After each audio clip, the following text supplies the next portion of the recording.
Road rage clash in Annapolis, Maryland. She was arrested on New Year's Day after a felony assault investigation by Maryland State Police. Breaking news and analysis at townhall.com. A woman's morning nature hike in Colorado turned deadly on New Year's Day. The victim of a suspected mountain lion attack. Wildlife officers later in the day killed 2 mountain lions in the area. The attack on the woman happened south of the small community of Glen Haven. Shortly before noon, 2 hikers encountered a mountain lion near the woman's body along a remote section of a mountain trail in a national forest. They told authorities they shooed the animal away with rocks so they could help the woman, but she had no pulse. Colorado Parks and Wildlife says they're still searching for other mountain lions in the area. I'm Donna Warder. The S&P 500 and Dow both posted early year gains on the first full day of trading on Wall Street on Friday for 2026. The Nasdaq barely budged, though, amid a lot of tech losses. Foreign markets led the way, and AI, once again, led the way as far as tech stocks that did advance. More on these stories at Town. Kick off your weekend with a little flair. It's Dino's Night Out, every Friday from 2 to 4 p.m. on WRMN 1410 AM. Dino brings you the best of the Fox Valley's entertainment scene. Live music, local artists, street festivals, great eats, and the personalities behind them. If it's happening, Dino's talking about it. And bringing the spotlight is none other than the legendary Arcada Theater, located at 105 East Main Street in St. Charles. Catch dinner, drinks, and a show, all under one historic roof. So whether you're making plans or just love to know what's hot, make it a date with Dino's Night Out, Fridays, 2 to 4 p.m. on WRMN 1410 AM, or stream it live at WRMN1410.com. Dino's Night Out, powered by the Arcada Theater, where Fox Valley comes to play.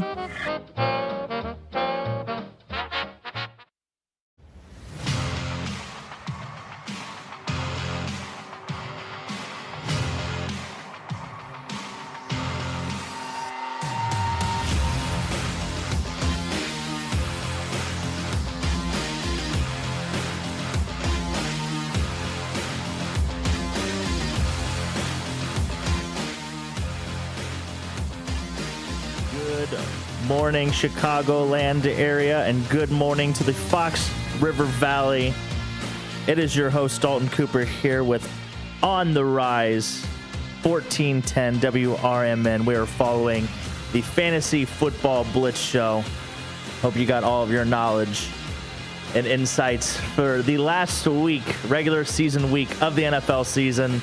It has come and gone entirely too soon, like it always does. What are we going to do? I mean, the Masters commercials are coming out now. That tells you how close we are to football season being over. We've had some great college football action the last couple days. We'll get into that as well. I'll be joined by my esteemed co-host, Mike Napolitano, at some point. But hope everybody had a lovely holiday. Let us be the last to wish you a Merry Christmas and a Happy New Year here at WRMN 1410 AM. You can call into the studio line. Phone number is 847-931-1410. Give us a text on the text line at 505-926-1410. And as always, check us out on YouTube at WRMN.com/YouTube as well. You can check us out on social medias as well, Facebook, Instagram, everything in between. Always putting out great content here for the local town of Elgin and surrounding areas. Whatever you need, we've got it. Always feel free to reach out to us. We're always here for the Fox River Valley. But the first thing we have to talk about was the last Sunday night contest between our Chicago Bears and the San Francisco 49ers. That's where the dream of the 1 seed died, unfortunately, for our Chicago Bears. It ran its course. I think if you were to ask anybody coming into this season that if we were going to get to game 16 of the season, still have a chance, we being the Chicago Bears, at having a chance at the 1 seed, I think most of us would have taken that. And I think it's really hard to judge this season other than anything than a success, regardless of what happens the next couple weeks. One very important question was answered, I think, in this game, and that is that the Chicago Bears have their franchise quarterback. Now, we can have discussions on what that number looks like, how long of a term we're talking, things of that nature. I think that's going to be a very tall tailing tale of how long this team could be successful, which we'll save that for down the road. I still think that it's important to get Caleb Williams extended as soon as possible, obviously to get the cap number situated. If you look at a lot of the playoff quarterbacks, I think at least on the AFC side, there are 3 on rookie deals, and I believe in the NFC side, there are 3 on rookie deals. So there's definitely a way of winning in this league, and roster construction is very important. And rookie and those quarterback cap hits, they pay dividends. They are a huge tall tale of what these teams are going to look like as the season progresses. But back to the Chicago Bears. The Chicago Bears obviously lost that contest with the San Francisco 49ers. They dropped it 42-38. But like I said, we did learn that Caleb Williams is going to be the future quarterback for the foreseeable future. Now, the big thing that stuck out as far as a sore, if you will, was this defense. And it just looks like I don't know if it's a philosophy thing or if it's just an idea of a bend but don't break. But Mike, they keep playing this cover 2, and I for the life of me cannot understand this sit back and bend but don't break defense when we don't have a pass rush. Yeah, and I don't think that's going to bode well for you in the playoffs for teams that have been there and can do that. And you're lacking that exactly, but you're also lacking the experience. So it worries me, especially with the fact that, of course, the Bears are always going to get matched up against the Green Bay Packers. It never fails. Do I think the Bears can beat the Packers in the first round of the playoffs? Yes. But then you're looking at going into that second round, it's either going to be the defending champs and the Philadelphia Eagles, more likely of the outcome, or it's going to be the Los Angeles Rams. So, I mean, do you think experience pays that? I think experience is kind of hearsay. I think it comes down to a lot of coach. I think coaching experience matters more than player experience. Right, yeah, and the NFL can swing that way more so than the experience thing, but I do think it still matters that there are teams that have been there before. I mean, you just look at how the last couple of seasons have gone in the NFL playoffs, where like you have teams going back to back, you have teams trying for three-peats. The Chiefs, one team, but that's one team. But that team's out, right? Yeah, we're not talking about the Chiefs. But look at how the Philadelphia Eagles have been. Look at how the Patriots were for so many years. Look at how Tom Brady's quarterbacking of the Tampa Bay Buccaneers was. I mean, it wasn't like these teams were necessarily one and done. So playoff pedigree still matters to an extent. But you're right. Okay. I mean, it will come down to coaching. And this is no disrespect to Ben Johnson. I mean, he's done a phenomenal job. I think he's up for coach of the year. I think there's no doubt. I think Nick and I were talking about it last week. Yeah, that loss put some hurting on that. But I don't know, and I'm trying to figure out how to say this the correct way. I don't think it's so much that he's not a good coach by any means. Look at how he's turned this team around. And I think, Nick hates this word, but I think culture does matter in this instance. But I wonder if there's still not enough that he knows about his own team in order to get to a Super Bowl right now. I'm not saying the Super Bowl is an expectation. This is coming from a man who predicted this Bears team to be 9-8 this year. I think a lot of people were just going to be happy with a winning season, let alone 11-4 going into, or excuse me, 11-5 going into a maybe 12-5. Yeah. So I think they've well exceeded expectations. I think going into the playoffs, they can well exceed expectations. But do I think it's going to be enough to get you to a Super Bowl? No. Wow. I just don't see it this year. This is, man. We were talking about this last week though. Do I see the NFC running through the 1 seed in the Seattle Seahawks? No. Well, that's up for grabs. That game is up for that is to be determined tonight. Yeah, it could be the 49ers, but do I see it running through the 49ers as well? No, I really don't. We just have to see the 49ers in this past week's game, as you were kind of talking about it. It ended in heartbreak fashion for the Bears, but I mean, it was only heartbreak fashion because of the fact that your defense couldn't get a stop. Oh, man. And if the defense gets a stop in that game, you don't have to put up 40-plus points to get a win. Yeah. Oh, that's the big thing that I took away too. Is so I'm not as worried about the pass rush as I am about the defense going into playoffs. And like I said, just kind of they did this against the Packers the second time too at home. They were playing that kind of don't give up any big plays defense, kind of that shell cover, cover 3, cover 4, keep everything in front of you. But the problem with that is like you were mentioning, there's no pass rush. I mean, Austin Booker has been great, but that's about it. I mean, Montez Sweat, he's got 9.5 sacks in the season, but it might be the quietest 9.5 sack season that the world has ever seen. Yeah, right. But back to I want to come back to your Ben Johnson point, because I like to judge head coaches. One, do their players play for them? And obviously this team seems to rally around him. We could check that box. But the other thing is can they get their side of the ball correct? He is an offensive mind. He has completely shifted the idea. This is the first time Chicago has had an offense, ever?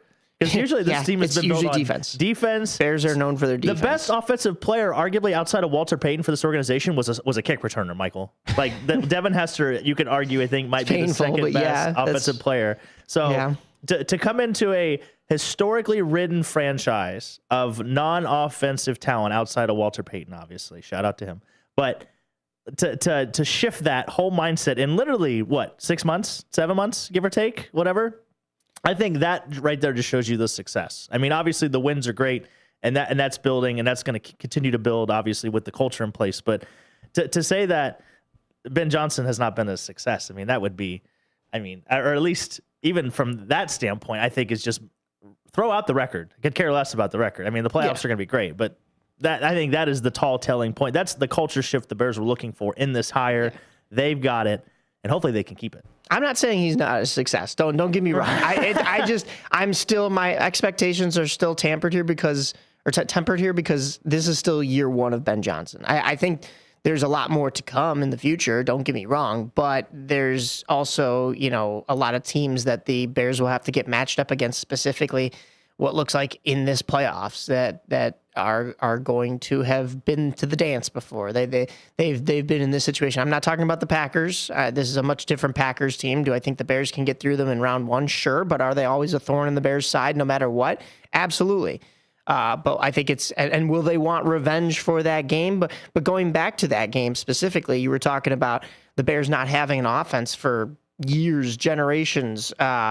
Then we were talking about, is that DJ Moore catch in overtime, not to take anything away from the throw of Caleb Williams, but is that arguably the best in Bears history, best touchdown catch? I mean, the stakes I don't think have ever really been higher, and I don't think it was any more dire of a situation ever, really. I mean, you look at what, 1985, the Bears were dominant. They were steamrolling teams. So I don't know if there was ever anything as nail biting as that. Right. So, well, I think to come against the team that it came against too. Against your rivals. That definitely adds to any other time there was a big moment. I mean, yes, Devin Hester's punt or kickoff return in the Super Bowl, sure, but any other moment in Bears offensive history either has come up flat or just hasn't had a chance to really develop like that. Yeah. So, or it's been non-existent. But they also, to kind of shift gears here, they have a chance of revenge this week. They do. They have a chance to obviously secure the 2 seed. Very important, in my opinion, to get that second home. If they can obviously win the first game, to get the second game at home, regardless of who that opponent would be. More than likely, they're not going to play the 1 seed right in the second round. So they're going to have 2 home playoff games. That's the hope anyway. But they take on the Detroit Lions this Sunday. They've been mathematically eliminated, which I would love to talk about how the Vikings were literally, if the Packers didn't tie the Cowboys and lost that game, the Vikings would be playing for a playoff spot today.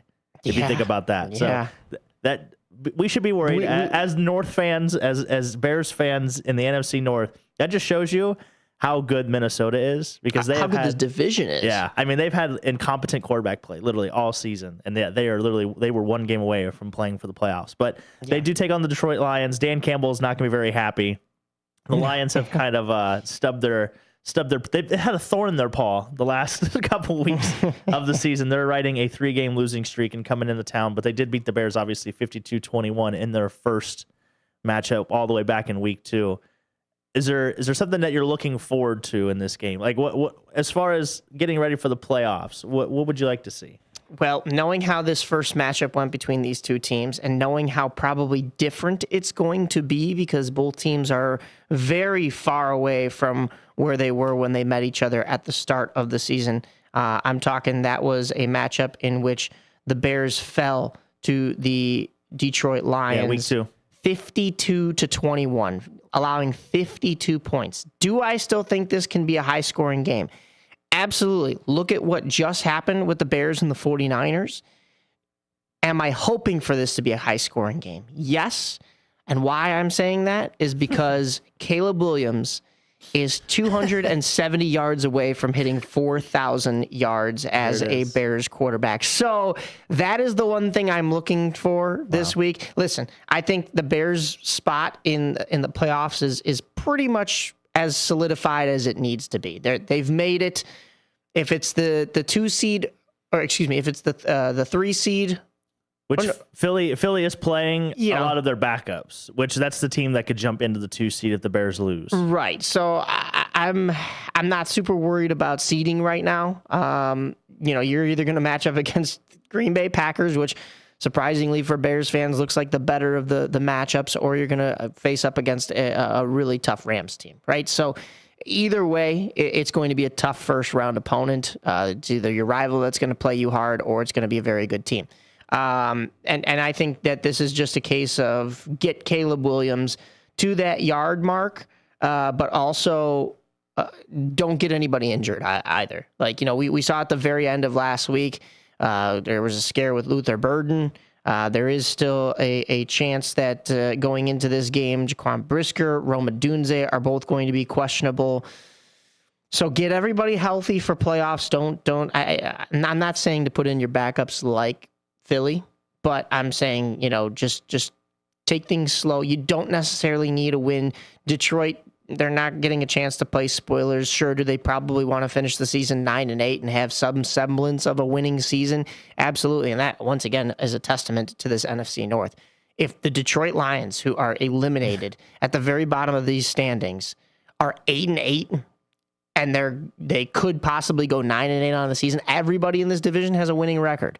That's insane. Yeah. That just goes to... Well, Minnesota would need to win, but yes. Right. But that just goes to show how difficult this NFC North is, and it heightens what the Bears have done this year as far as skill and whatnot. So this is just one final game. 3:25 on Fox tomorrow, but you could also check it out right here on AM 1410 WRMN, your home of the 2025-26 Chicago Bears. As we look towards the playoffs, we've got some things cooking here for AM 1410 WRMN. Can't give too much away just yet, but be sure to tune into all of our socials for some Bears news coming up. So follow us on Instagram, on Facebook. There you go. I almost said X or Twitter, but there is one, but we don't. No, I don't know if anybody really uses that anymore, unless you're an insider. We'd have to create. Yeah, we'd have to make it. But it's gonna be. I think it's gonna be TikTok as well. Yeah, TikTok. It's gonna be interesting to see. I think how the Lions handle the cold, because I think that's gonna be another tall tale sign for the Bears if they they can secure home field, get that 2 seed. Coming here is no small feat. Yeah, regardless of where you play. I was just outside of Ford Field. It's a beautiful field. I haven't really actually been inside or gotten a chance to check it out too much, but of course they play right across the street from the Tigers. I have been to a game at Comerica Park. That is a beautiful stadium if you haven't been, with the giant tiger statues. Do they call them stadiums, or is it a field? Comerica Park. Okay, Park. Okay. I guess you could go either way. Yeah. I think of it as a stadium, but there's certain that are parks for sure. Yeah. And then of course that is all not even 5 minutes from Little Caesars Arena. Used to be all right up the block from Joe Louis, the former Detroit hockey and basketball arena. But this weekend it'll be not the Tigers, it'll be the Lions and the Bears. Oh my. Oh yeah, so. Right. And by the way, I'd be remiss if it. Do you know what time of year it is? It's January. It's January, but it's incentive season. Player incentive season. Right. Is there anybody close to anything? I know DeAndre Swift has already hit the 1,000-yard mark. I don't know if that was an incentive, but 1,047 rushing yards on the year. Good for him. DJ Moore, 671 receiving yards, leads this team there, which is surprising because we have talked a little bit about how he was either underused, underperforming, and quite frankly, talked about as being not quite on the trade block yet, but when his contract expires or, at the end of this year, what do the Bears do with him? But he's leading in receiving yard. You talked about Montez Sweat's 9.5 sacks that have gone really under talked about. And then as far as tackles go, Tremaine Edmonds 104. So he's been out most of the imagine 5 or 6 games. Right. Imagine if he was healthy the entire time. That's trying to find some incentives here, but our computer is just I don't know too much about any incentives built into any contracts. Oh, here you go. Jonah Jackson is a playing time incentive. Let's see here. Look for him to get the minutes then. Yeah, right. I think Ben Johnson is that nice of a coach. Basically, I think he would be, especially in the situation that the Bears are in right now. I think he would be very giving to his players and do you think keep that culture, keep the vibes high. Do you think a lot of guys talk about that in the locker room? Like, hey, coach, I need this much for like this incentive. No, do you think? I don't think players are going out there asking for that. But I think their teammates are probably going to point it out and bring it to the coach. I think it's a little bit of it's still a team game. I don't think anybody's going to walk into this game going me. But I think your teammates will speak for you in that aspect, especially with the locker room that we've seen from the Bears this year. How everybody is kind of that team morale's there. There's friendships being built. They're very close. So I think other guys are going to look out for each other. I don't think you go in going, oh, hey, coach, I need this. It's like, if Caleb Williams can hit the 270 yards and needed for 4, he would earn the incentive of a future max. Oh, okay. I'm not real sure what that means. That it sounds cool. That does sound cool. I'm gonna be honest. I'll take a future max, and I'm trying to look to see if there's other than playing time bonuses, which most of these players should receive. There was for the first time as well. There was an achievement clause for if the Bears can clinch, obviously the 2 seed. So that's another big thing to look out for. So Jonah Jackson and Alameda Zacchaeus will hit some contracted incentives as well. So we'll see. But yeah, it's incentive season. If you're looking for some props to look at, I know there's a lot of other guys around the league that need certain touchdowns or certain yardages. That's always something to kind of pay attention to as you get down to the last week of the season. So it sounds like it's a huge pay bump is what a future max is. There is no official, quote, future max amount. These deals are often for league minimums, but offer a valuable roster spot guarantee, allowing players to avoid other leagues like the UFL. Of course, that's not really the situation Caleb Williams is in. That's for, guys just breaking into the league and not a solidified quarterback.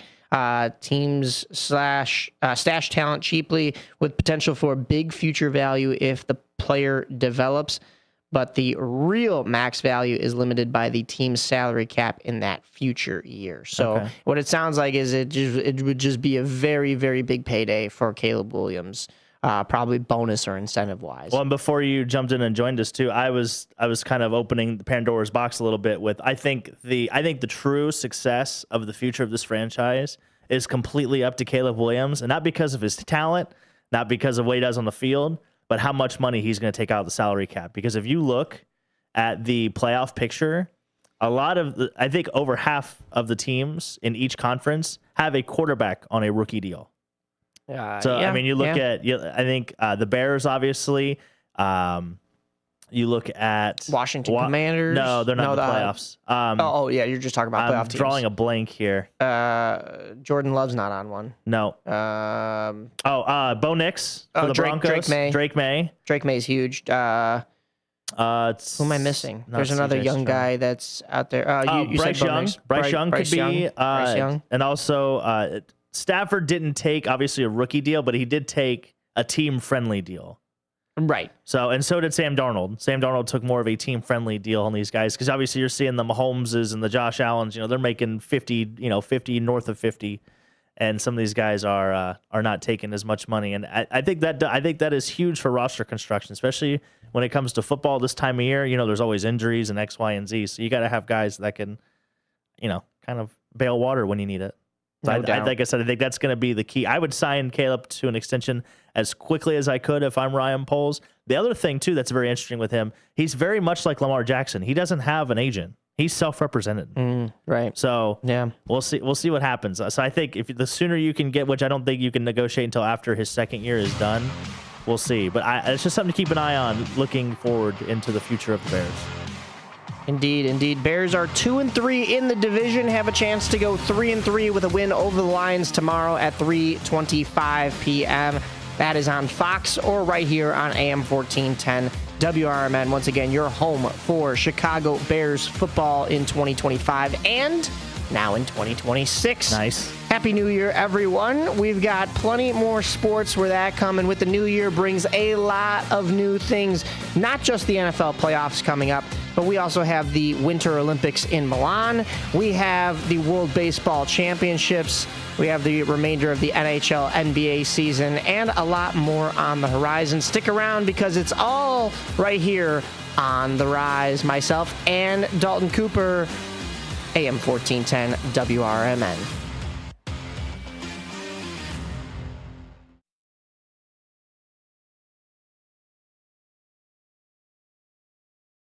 Somebody living with dementia. Caregivers and friends of those with dementia are always welcome at our Elgin Area Memory Cafe, always the second Tuesday of every month at 4 p.m. to 5:30 p.m. at the South Elgin Public Works Building, 1000 Bowes Road in South Elgin. Also, Dementia Friendly Elgin Area gives free 20-minute dementia awareness trainings to local businesses, church groups, to bunco groups. Just invite us. If you'd like to get put on Sherry's senior email blast list, please email us at dfelist@gmail.com. Also, you can go and visit our website at dementiafriendlyelginarea.org. Tune in to Sherry's Senior Moments radio show on the second Thursday of each month at 9:05 a.m. until 10 a.m. on WRMN AM 1410, WRMN Radio app, or WRMN Radio on YouTube. That's Sherry's Senior Moments, providing resources and information for our seniors in the community.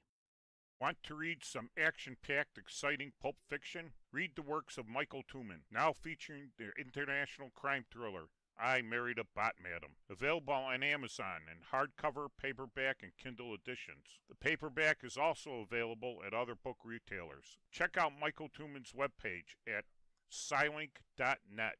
That's Papa Sierra Yankee Lima India November Kilo dot November Echo Tango. Fitting in shouldn't be hard, whether in life, on the court, or in the classroom. At Elgin Community College, you could find your place alongside those expanding their horizons, exploring rewarding careers, and achieving their dreams. A place for doers, thinkers, and believers. At ECC, we see you, we believe in you, and you'll fit right in. Learn more at elgin.edu/belong. My name is Ariel. I moved to the U.S. at 19. I spoke no English and I struggled finding job opportunities. Everything I have, I owe to the Adult Literacy Center and getting my high school diploma at age 22. It was an honor helping you achieve your greatness. Now you're helping others achieve theirs. It inspires me. When you graduate, they graduate. Find free and supportive adult education centers near you at finishyourdiploma.org. Brought to you by Dollar General Literacy Foundation and the Ad Council. Firearms are the #1 cause of death among kids, but we know that healthcare workers can make a huge difference. This is why prevention is absolutely critical. It starts with listening to the community, leaning in on those conversations to better inform what is the approach that you want to take. You are the champions for change. You can be the catalyst for integrating firearm injury prevention strategies into your practice and really benefiting your community. Let's agree to agree that we all have a role to play in ending this crisis. There's danger out there. It lurks on highways and quiet neighborhood streets. It's more likely to kill you than a shark and more terrifying than the biggest snake. Distracted driving claims lives every day. Every notification, swipe, social post, video, or selfie while driving risks your life. So while you might think public speaking or the zombie apocalypse is scary, What's really terrifying and even deadly is distracted driving. Eyes forward. Don't drive distracted. Brought to you by NHTSA and the Ad Council. Want to know what the shepherds did after they visited the Christ child? Read the short novel, The Good Shepherds, a Christmas combat story by Michael Tooman. Available on Amazon in hardcover, paperback, and Kindle editions. Check out Michael Tooman's webpage at Silink.net. That is PSYLINK.net. Papa Sierra Yankee, Lima India November Kilo, November Echo Tango.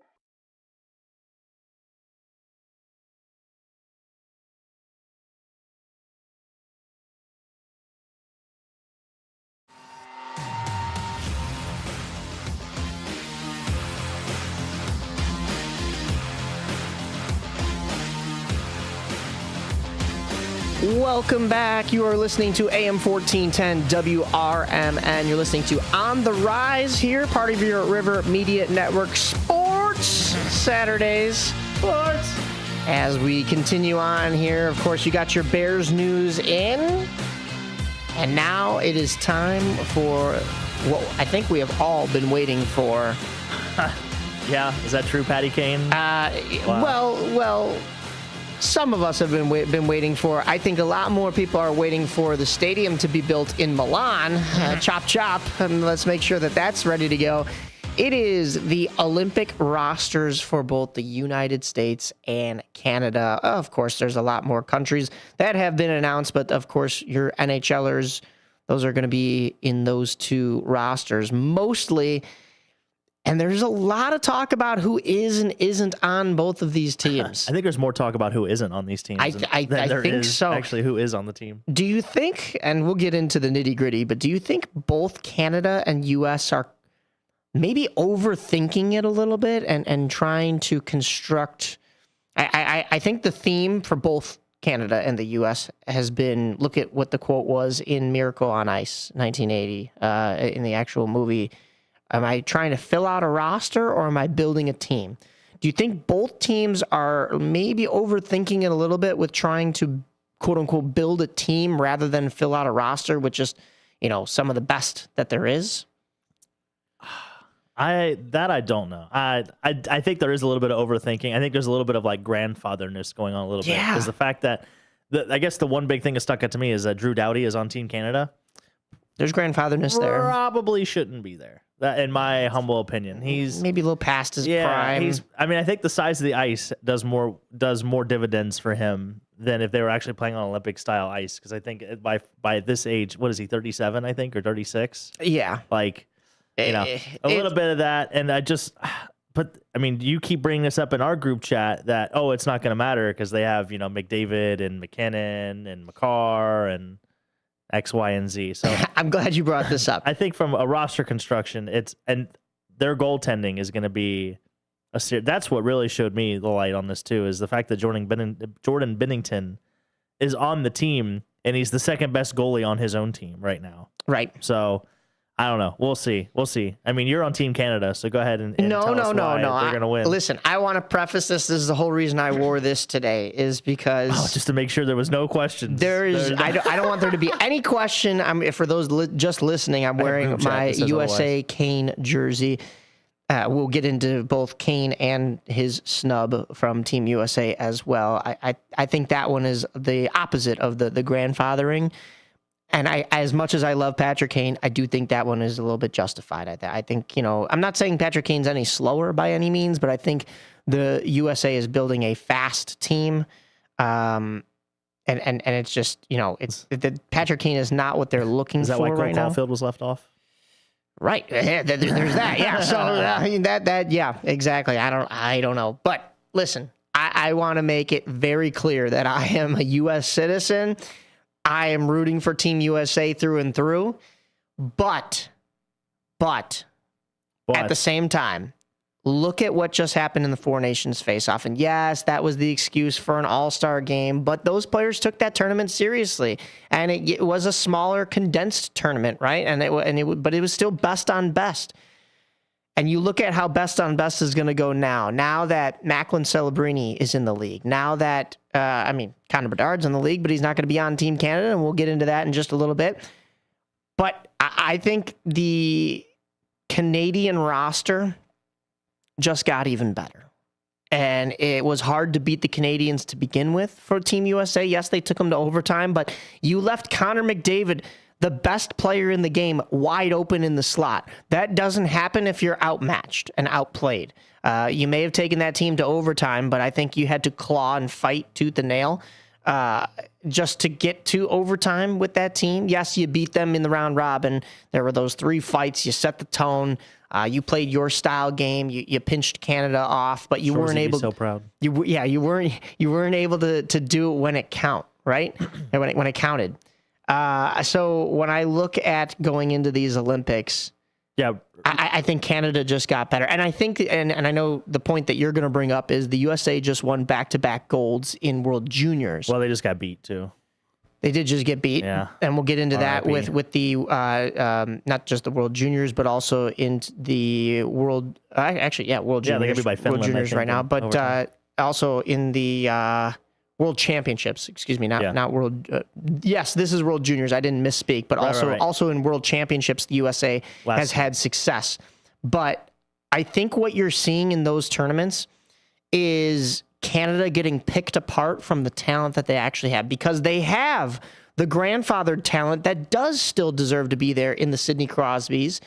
They have that middle range talent that's in its prime, like the Nathan McKinnons, Connor McDavids, Mitch Marner, and honestly, borderline Cale Makar.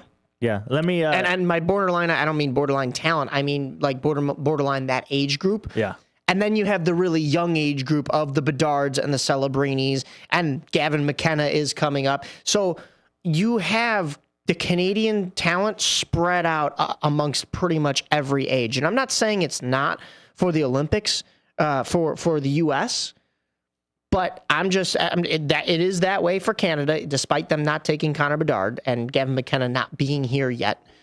But you have the USA that doesn't have as big of household names. I think they do it a little bit more by committee. And it's not to say these aren't household names and these aren't big names. It's just when I look at Canada's offense, it's scary and it's deep. I do think the Olympic roster for the USA, as far as defense and goaltending, is a little bit better, but I do want to get into that in just a little bit because I have some concerns in the crease. Wow, really?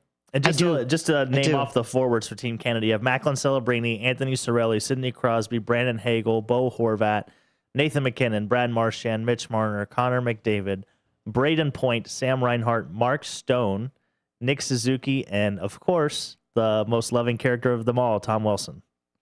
Yeah, Tom Wilson's an interesting one. Over-under on the amount of time he spends on the ice before getting a penalty, like what, 45 seconds, give or take, before he gets boarding? Before being in the box. And then the defense for Team Canada, as listed, you have Drew Doughty, Thomas Harley, Cale Makar, Josh Morrissey, Colton Parayko, Travis Sanheim, Shea Theodore, and Devon Tays. And then, of course, the goaltending, which we could do a whole show, I think, on this. But Jordan Binnington, Darcy Kemper, and Logan Thompson for Team Canada. And what's interesting to me is who's going to start for Canada, because I don't think it's as much of a lock of Binnington as people think. I do think he can turn into Winnington. Look at last year where he didn't have the best of years and the Blues snuck into the playoffs and he still turned it on for the Four Nations face-off.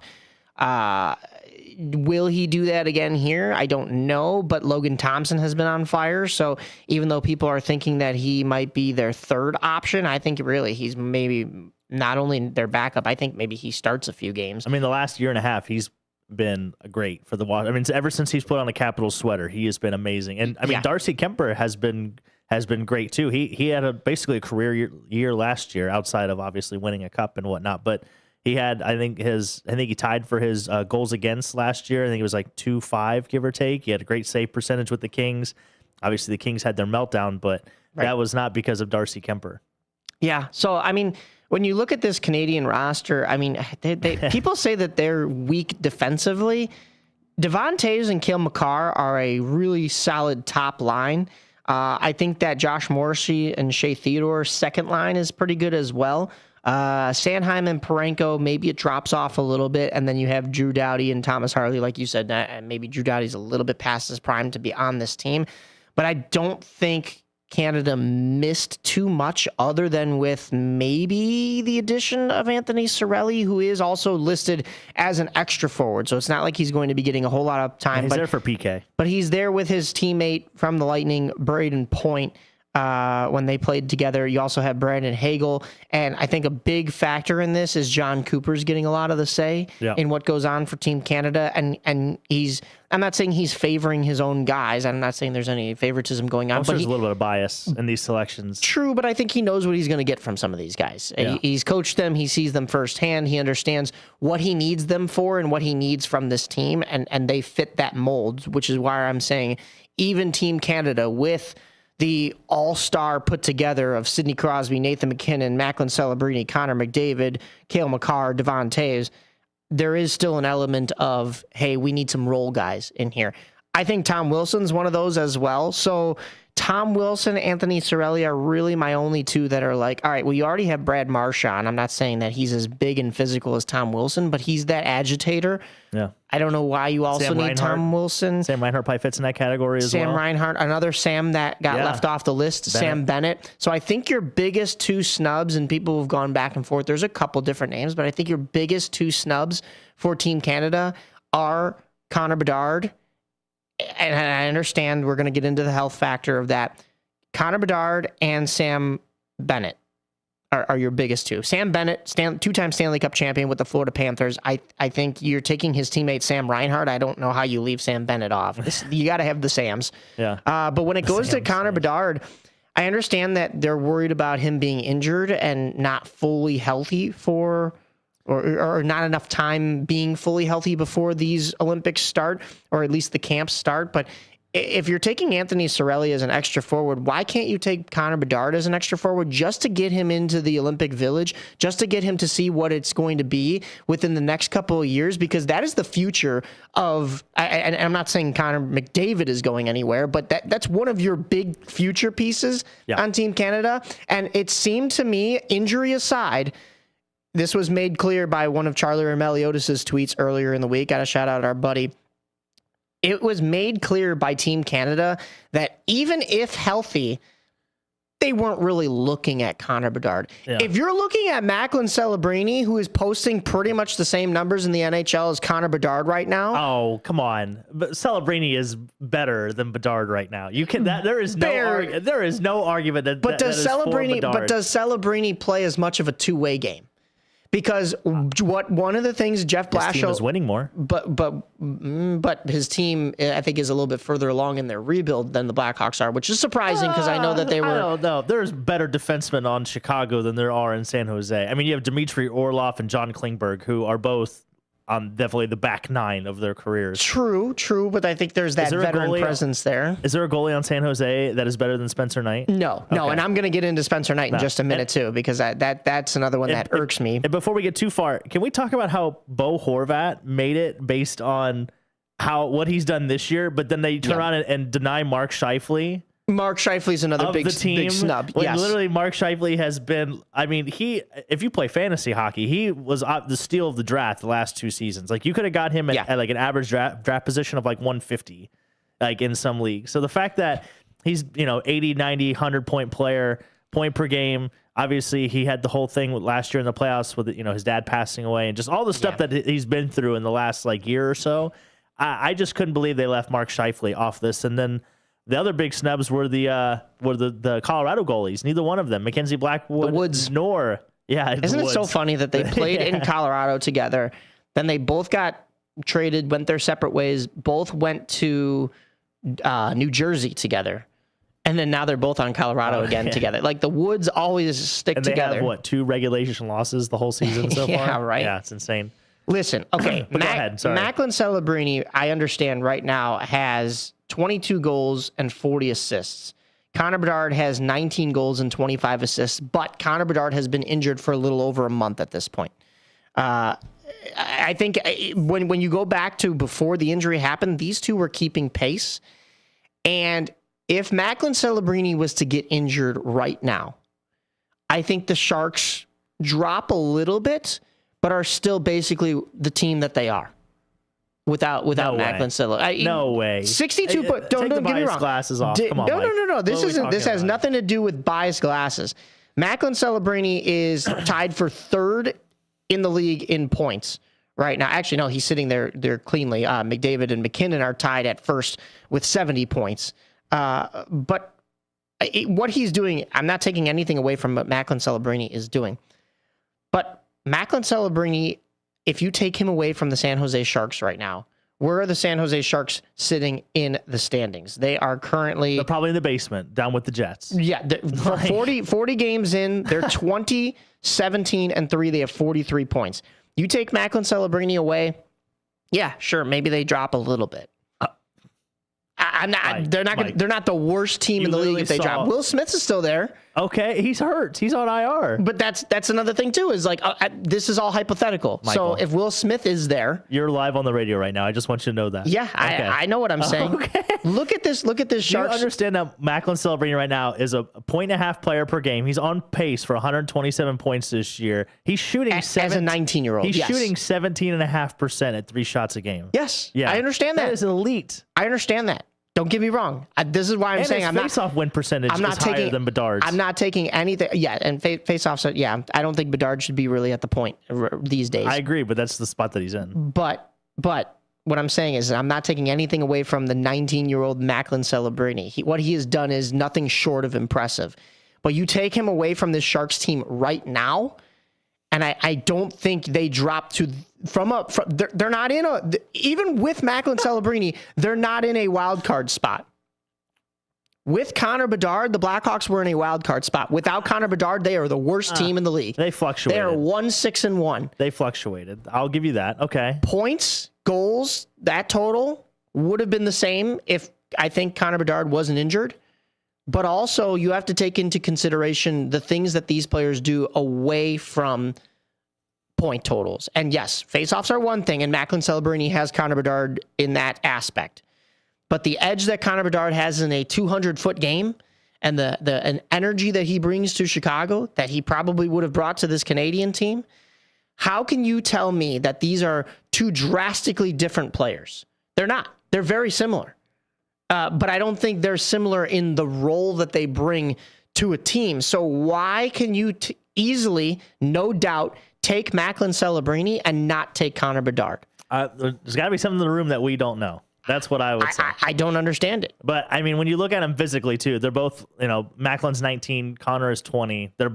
Connor is 5'10", 190. Macklin is 6 foot, 190. So, I mean, as far as, like, the physicality, there's not a huge difference. Corporate needs you to decide to figure out the difference between these two photos. They're the same.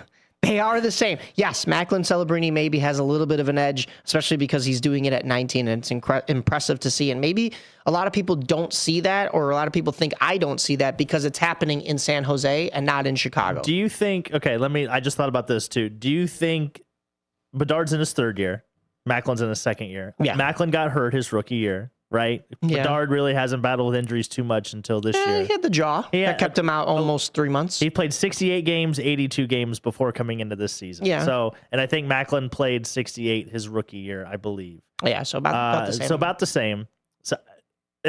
And actually he played 70 games last year, Macklin Celebrini, so he missed 12. Okay. Do you think a little bit of that extra year is actually, I don't want to say leaving a bad taste, but like people are almost like, because Connor Bedard really, they were coming into the season, everybody was talking about, okay, we got to see a jump from Connor Bedard. Nobody was talking about seeing, like, the expectation, I think, was a little bit different. Right. So that might be playing the biggest role into this, is how they're looking at these two players. It's like, okay, he had to make a jump, which he did. Yeah. We obviously can tell that Connor Bedard is going to become a household name. That is, without a doubt. Yeah. Anybody that's thinking that he's not going to be a household name, he may surpass Patrick Kane in Blackhawks records. I mean, he was tied to the exact number of games with Kane on multiple different records. Thus far, I'm not saying that he broke records, but stat wise, he had tied Patrick Kane in the same number of games, and we saw what Patrick Kane did here in Chicago in the last decade and a half. And Patrick Kane did that with Jonathan Toews at his side, and the rebuild Patrick Kane and Jonathan Taves were at the back end of the rebuild. They didn't have to start in the dumps with Chicago. They came to a team that already had the Patrick Sharps and the Duncan Keiths and the Brent Seabrooks, and if they weren't there, they were coming. Right. You know, they were developing on that same rate. So what Connor Bedard has done is impressive, and I know where you're going with this. Yes, we did need to see a jump from Connor Bedard. Yes, there was maybe a little bit of I don't want to call it a sophomore slump because it's tough to measure it because he played more games because he didn't have the jaw injury and then had more points. But it did seem like there was a nothingness to his game for a little bit there. Yeah. Do you want to guess the IPP IPP? Yeah, and it's individual the point percentage. So it's the percentage of time that they are on the ice that a goal is scored. So right now, Connor Bedard's for this season is at 84.6%. Macklin Celebrini's 84.9%. Oh, okay. So yeah, same thing. Come on now. You could maybe make the argument it's that the same thing points wise. But one thing I will say, going into the points and how I said there are intangibles to their game that they bring that I think are being overlooked that will also answer your question about what we needed to see more from Connor Bedard. I think what people have to realize is Connor Bedard isn't always that flashy Patrick Kane. He isn't always as flashy and as point-getting as Macklin Celebrini. That's why you're seeing the talk about Celebrini right now, even with him being in a smaller market and a West Coast market in San Jose. People are talking about, oh my God, look at what this 19-year-old is doing. Yeah, Connor Bedard is putting up the same number of points, but he's doing it in some ways more quietly, but in some ways more loudly. Quietly because of the fact that he's not as flashy. He plays for Chicago. But loudly because he's playing in Chicago. Let me finish.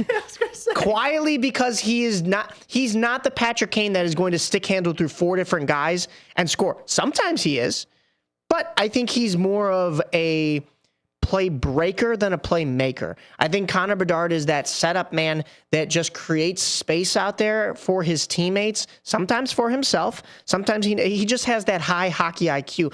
I would liken a Connor Bedard to a Sidney Crosby, and I would liken Macklin, and I know this has been brought up before, Macklin Celebrini to an Alexander Ovechkin. And now they're not exactly those molds by any means. Macklin Celebrini, I think, has way more to offer to this game than Alexander Ovechkin. And yes, I know I'm live on the radio and I know what I'm saying.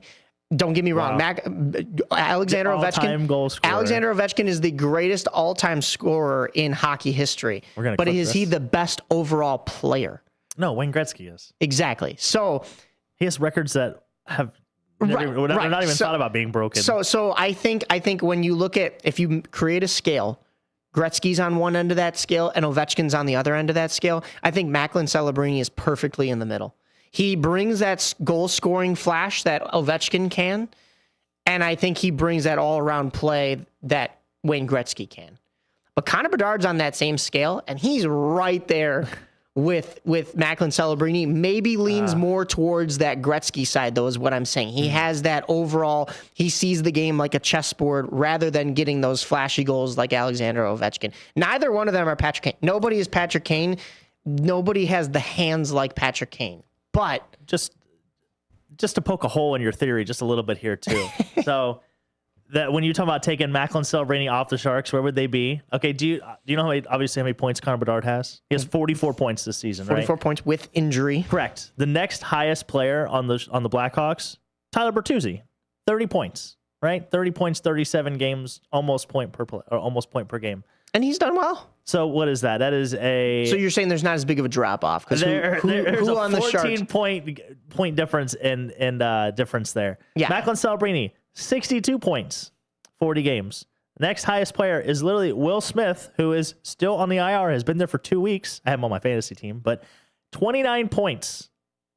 29 points in 33 games. So that is what? A 33-point difference between the top player and the second best player as far as points go on your team. I'll allow you to go back only 2 weeks ago rather than a little over a month ago.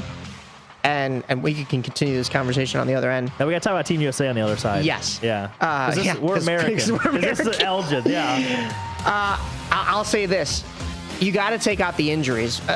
One to Will Smith and one to Connor Bedard, because I think Connor Bedard's at that 60-point mark, and there is more of a gap between him and his teammates if he's healthy. Did you just compare Will Smith to Connor Bedard? No. Okay, Injuries-wise. Connor Bedard's still being compared to Macklin Celebrini.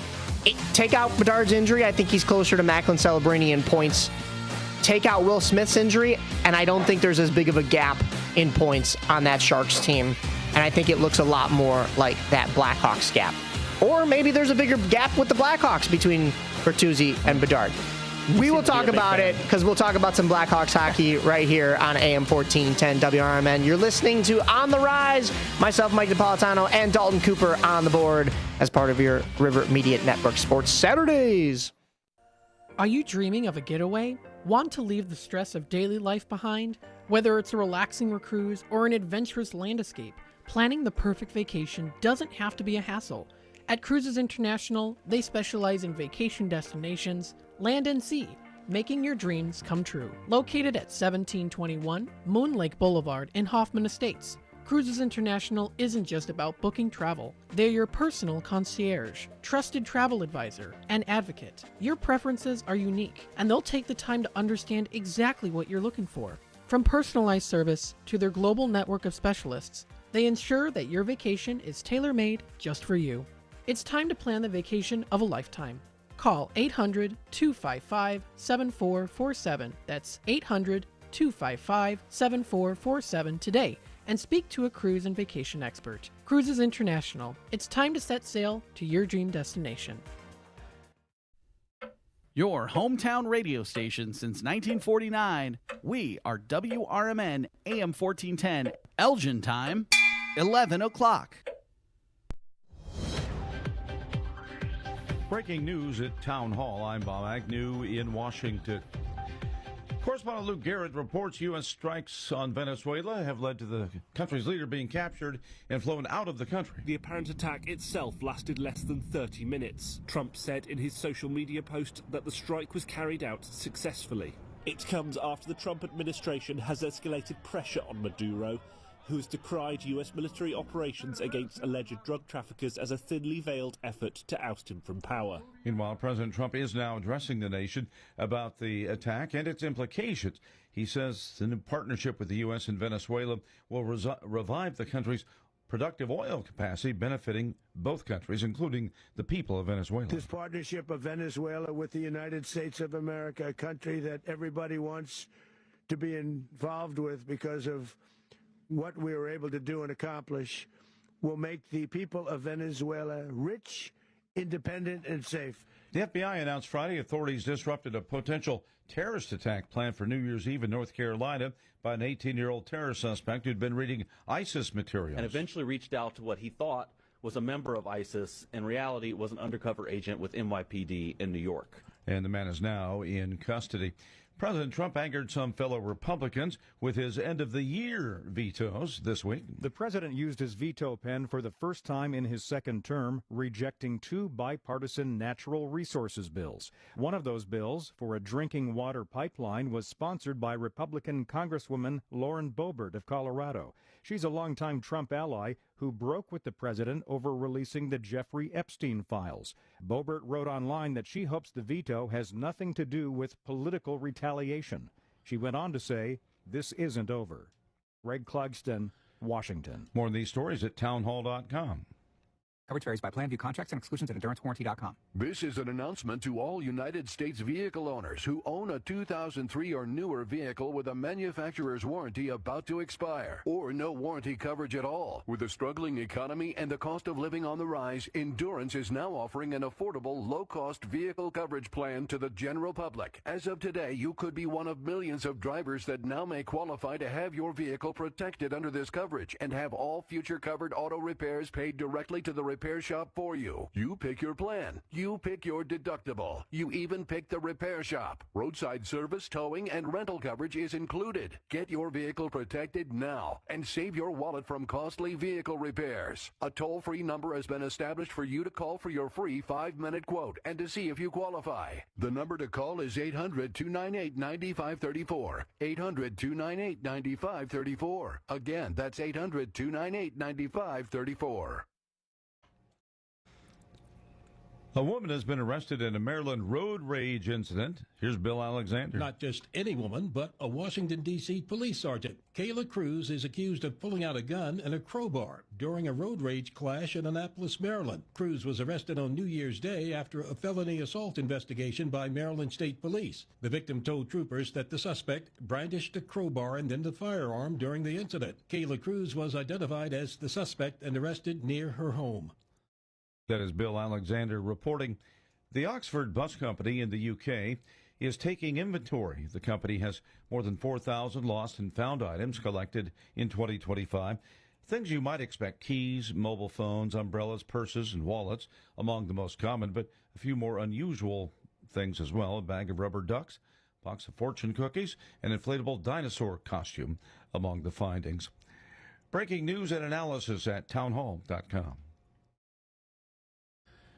Jason Walker reports horse racing has lost a pioneer. Diane Crump has died at the age of 77. In 1969, she became the first woman to ever ride professionally in a horse race. 1 year later, she became the first female jockey in the Kentucky Derby. Churchill Downs says Diane Crump will be forever respected and remembered. In her career, Crump rode 228 winners. Jason Walker reporting. And a bar fire in Crans-Montana, Switzerland, is now known to have left 40 people dead and more than 100 hurt. Severe burns, however, are delaying identification of many of the victims, though DNA testing continues, and authorities say 4 victims have now been confirmed. They now believe that it was some sparkling effects that were put on top of champagne bottles, which fire spread to the ceiling material, allowing that fire to spread quickly. More Is diabetes keeping you from enjoying life's special moments? At US Med, we understand the challenges you face, and we're here to help. With US Med, I can finally manage my diabetes without it managing me. US Med offers a wide range of services to simplify your diabetes care. Personalized care plans, convenient access to cutting-edge diabetes tech, and knowledgeable support. Plus, we'll check your insurance so your diabetes care may be covered at little or no cost to you. With US Med, I feel confident and control of my diabetes. I can finally live my life to the fullest. Don't let diabetes hold you back. Choose US Med and experience better birthdays, better adventures, better anniversaries, and better everything. Call now. US Med. Better service, better care. 800-785-1673. 800-785-1673. 800-785-1673. That's 800-785-1673.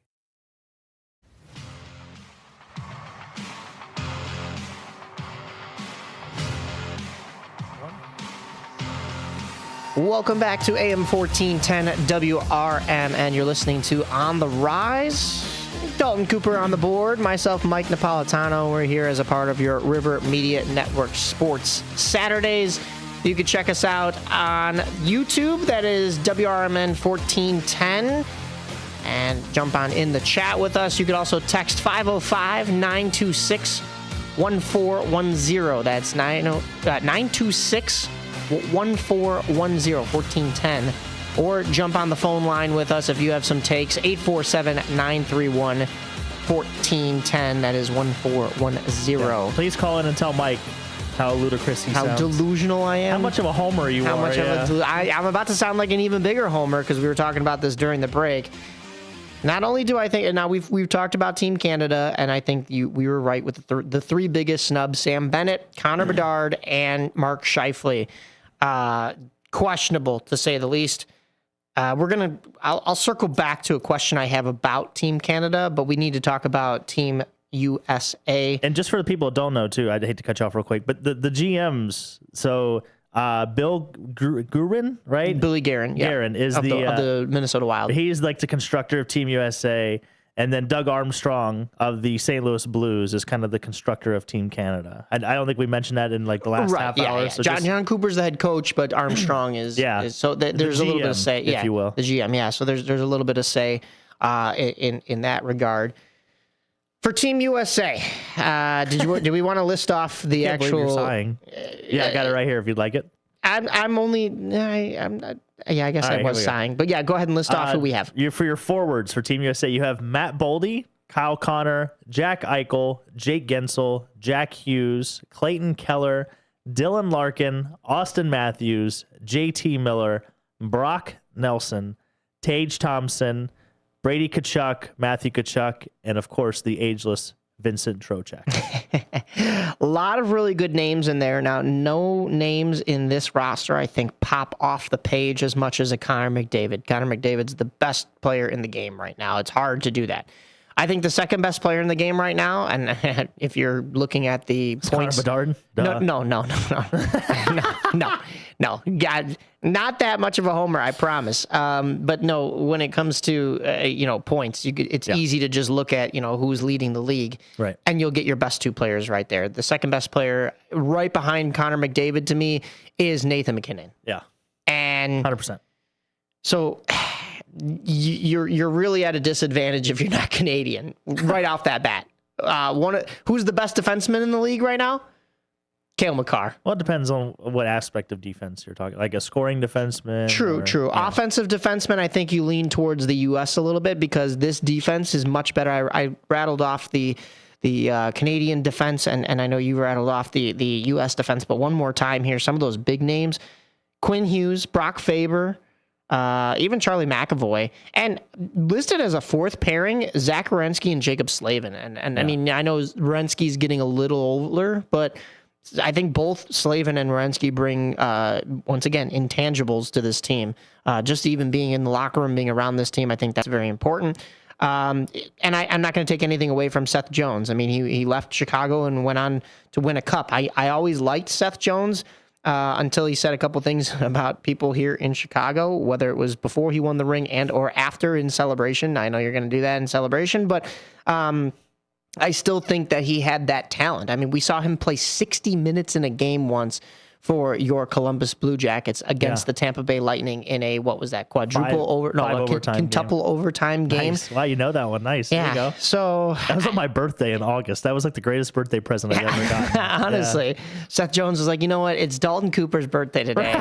I'm going to play a full 60 minutes. And I think Elvis set the all-time save record in a game. Elvis Merzlikins, yes. Yeah. It was a crazy, thank you, COVID. I mean, that was the best thing that ever came from COVID, right? From the bubble. 5 overtime game. The bubble. And summer hockey. Most people that hear the phrase play a full 60 think, oh yeah, team's going to play whistle to whistle, buzzer to buzzer, right? No, in hockey, as a defenseman, you're maybe playing 20 minutes because, there's shifts. This man, what I mean by played a full 60, he was on the ice skating for 60 minutes of that game that included 8 periods. Yeah. The 3 regular periods and then those 5 overtimes. This man, I don't know how his legs were still attached to his body afterwards, but that locker room had to smell so bad. Oh gosh, you know how much fruit they probably went through too. I mean, bananas, strawberries. That's what they used to try to keep themselves alive in between games, get that sugar intake, but healthily and get that energy, all those antioxidants. But he was quite a surprise for this team, I think, to get picked. I think a lot of people were, I don't want to say blown away, but it was definitely a surprise to see Seth Jones make the roster, and it was announced early, which I thought was even more interesting. Yeah, and I think part of the reason it was announced early was because he was playing in the Winter Classic, and so the NHL wanted to get those headlines out. I saw he got interviewed during the Winter Classic, which we'll get into our Mamma Mias in a little while. Okay. But we'll talk about that later on. But listen, Seth Jones has represented Team USA on other platforms before. Did I see him getting an Olympic nod? It was on the bubble, but I don't think I had him as much of a lock as it seemed that he was when you said he got announced early. And we'll see going forward, though, with that injury, what ends up happening. As far as your forwards groups go, I mean, your biggest name, I think, on here, maybe biggest 2 names, Jack Eichel and Austin Matthews. I think it's been quieter from Austin Matthews as of late. If you're a hat trick the other day. If you're gonna compare anybody to, speaking of hat tricks, if we want to go back to Canada, Brad Marchand having a lot of goals for. Or no, who was it that had the hat trick last night for? Mika Zibanejad. It was Mika Zibanejad. Excuse me. The first ever hat trick in Winter Classic history. I was like, wait, no, they didn't win, so it wasn't. It wasn't a Panther, but. We'll get into the Winter Classic in just a second. But Austin Matthews, it's been quieter because of the facts that the Leafs have been worse, and Austin Matthews was injured for quite a bit. So once again, here's another all-star player that's making an Olympic roster that we're talking about injuries. But Jack Eichel is still Jack Eichel, and I think, of course, Matthew and Brady Tkachuk were locks here. I'm so glad, and we're in agreement because we talked about this practically a year ago. I'm so glad Tage Thompson is on this list. Yes. Do I think he stays in that fourth line role? Maybe because of matchups and maybe because of depth. But Tage Thompson, he could really light things up. He could shoot too, man.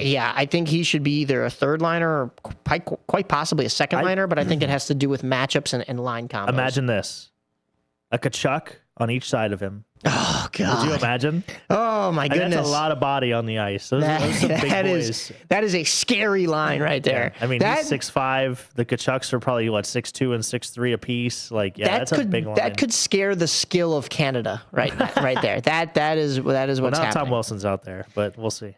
And then to go to the goaltending. Yeah, they'd probably match up Tom Wilson and Brad Marchand against them. Now to go to the goaltending. Connor Hellebuyck, Jake Ottinger, and Jeremy Swayman. Yep. Connor Hellebuyck and Jake Ottinger, I think, were givens on this team. Yep, 100%. I did, talking about Patrick Kane, and we will in just a second, I did just get a chance to go up on New Year's Eve to Detroit to see the first ever NHL matchup between Jonathan Toews and Patrick Kane. It was Winnipeg versus Detroit. The Jets were in town in Detroit to take on the Red Wings. Beautiful stadium, I will say. Caesars. As much as I despise the Red Wings as a Blackhawks fan, I can't say a bad word about that stadium. Of course, it's much newer, but that is a complex. Yeah, it's a nice barn. Yeah. If I did say one bad thing about their arena, their 100 no, it's actually not too bad, but their 100 level is narrow and deep. There are a lot more seats in the 100 level at Little Caesars than there are at the United Center. Both stadiums have a similar capacity, so that means that the 200 level at Little Caesars, which would be equivalent to the 300 level at the United Center, is much more narrow, steep, but it doesn't feel like you're leaning over in the nosebleeds. But also, I don't know, there's just a different feel. It feels smaller up there. And where we were, there's a catwalk structure that's built. It doesn't obstruct your view of the ice, but it obstructs your view of the Jumbotron. So you have TVs built into this catwalk thing that you could see cool. Instead. Okay. So it's a unique design, but kind of weird. But no, in a good way. But that 100 level is very deep. So you're 10 rows off the glass, like you would be for a hockey game, sitting comfortably. Because I think everybody thinks, you got to be right up on the glass. No, 10 rows back is comfortable. Yeah. You are high enough to see pretty much everything. That's cool. Whereas at the United Center, you're over the glass level, but there's still stuff on that near wall that you don't fully see unless you're at the very back of the 100 level. Mm-hmm. But you're not only are you higher up at Little Caesars because of that narrowness, you're much closer to the action still, so you don't feel as removed. Yep. But I can imagine the people at the very back of their 100 level maybe feel a little bit more removed. I don't know, just a different build. What a time though! It was worth it to just get to see Patrick Kane and Jonathan Toews hug each other in different jerseys. It kind of felt wrong, but have that boyhood friendship that they had in Chicago for so many years on the ice there. They took a picture that was worth it. Toews got an assist on the lone Jets goal, and they fell 2-1. Kane and DeBrincat didn't do anything. But I don't think that is why both of them got snubbed from Team USA. Do I think that Alex DeBrincat is a snub from Team USA? I think when you look at this roster, I don't see where an Alex DeBrincat fits in here. Do I think he has the skill level as some of these guys? Sure. Do I think it's consistent? Maybe not. I think his size probably had more to do with it. And I think it's the size, too. 5'8", he's literally me. He's maybe even a little bit shorter than me. And I don't see anybody on this Team USA list that is small, speedy, and a quick goal scorer. Yeah, it feels like they wanted more well-rounded players that can do multiple the type of game things. that they're playing is not speed. Because even Jason Robertson being left off, no one has scored more goals in the NHL as an American, I think, in the last year than Jason Robertson. And that one to me is a big head scratcher. But like we said, when you look at this roster, I guess it doesn't fit, but I still think you should take Jason Robertson. More than JT Miller.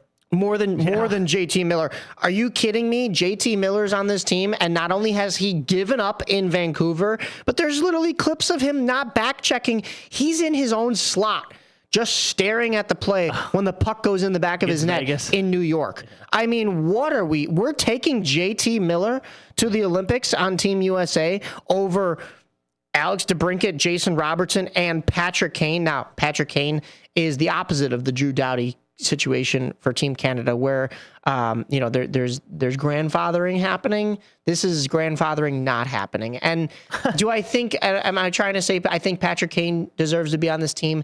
Not necessarily. It would have been nice to see one more kick at the can of this for Patrick Kane, because he's not going to be in another Olympics in 4 years. Right. He's got everything on his resume other than an Olympic gold medal. He's won silver with Team USA. Do I think he gives you a chance to win gold? Yeah, maybe it's more so his stuff off ice than how he would factor into this team. But okay, JT Miller is on Austin Matthews' wing, and you're telling me that Patrick Kane can't play alongside Austin Matthews? That's ridiculous. And more so going to, do I think, listen, I was saying that maybe it was Connor Bedard that was the biggest snub for Team Canada. I think the biggest snub for Team USA is Jason Robertson.